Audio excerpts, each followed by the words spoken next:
Before the comfort of caves, before the shelter of stone and the warmth of controlled fire, humans slept beneath the raw, breathing sky travel back in time with us. Subscribe now for amazing history stories every week. The world was younger then, wild, untamed, and full of teeth.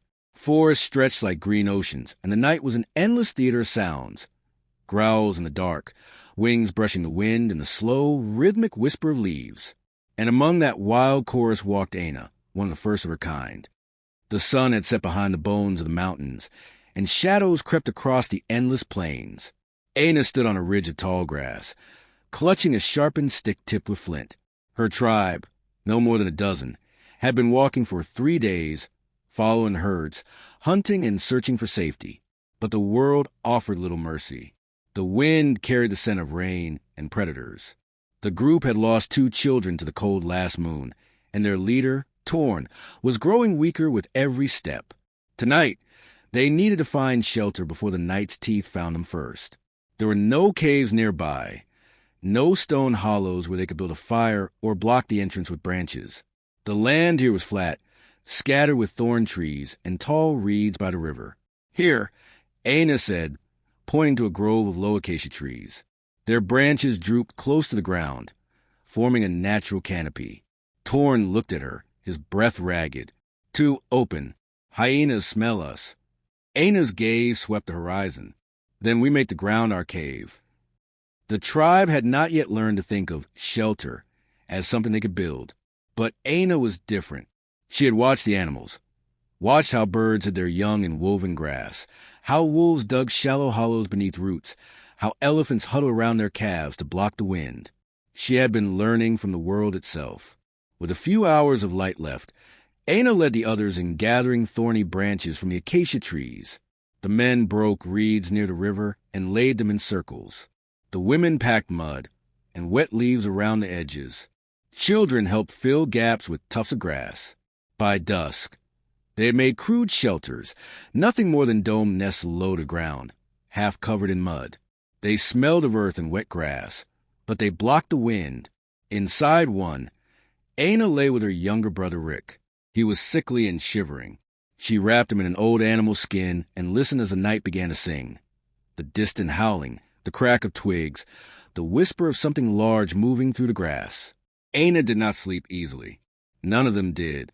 But for the first time in many nights, no one froze. Morning came slow, painted gold through the mist. The shelters had held through the storm that passed in the night. When they crawled out, the world was washed clean. The air smelled of wet soil and crushed leaves. Aina felt something she had never felt before, a sense of power.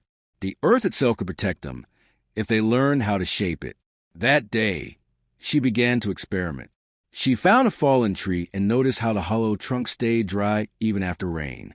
She crawled inside, feeling the warmth trapped within. Later, she saw a herd of deer sleeping in a ring around their fawns, their bodies forming a wall against the wind. Every living thing had a way to survive the dark. Humans, too, could learn. Over the next moons, Aina's ideas spread. They began to sleep in tree nests, weaving flexible branches together and padding them with grass high above the ground. The first time they climbed to sleep, the tribe laughed nervously, gripping the branches like frightened children. But that night, as the hyenas prowled below, their laughter turned to relief. The beasts had smelled them but not reached them. Aina watched the stars through the canopy and thought of the earth as a teacher.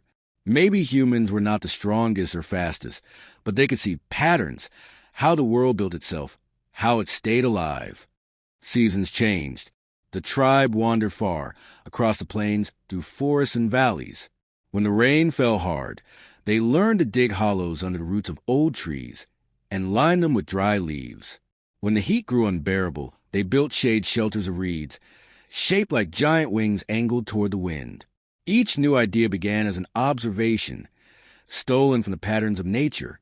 One day, Torn, now old and tired, looked at Aina and said, "You make the sky our roof, the ground our wall. You made us sleep like gods." But Aina shook her head. "No, I just listened to the earth." Then came the great storm. It began as a whisper, a strange stillness, the air heavy and too quiet. The birds vanished from the trees. The river turned dark. When the wind arrived, it came howling like an animal from the deep mountains. The tree nests snapped. The reed shelters scattered.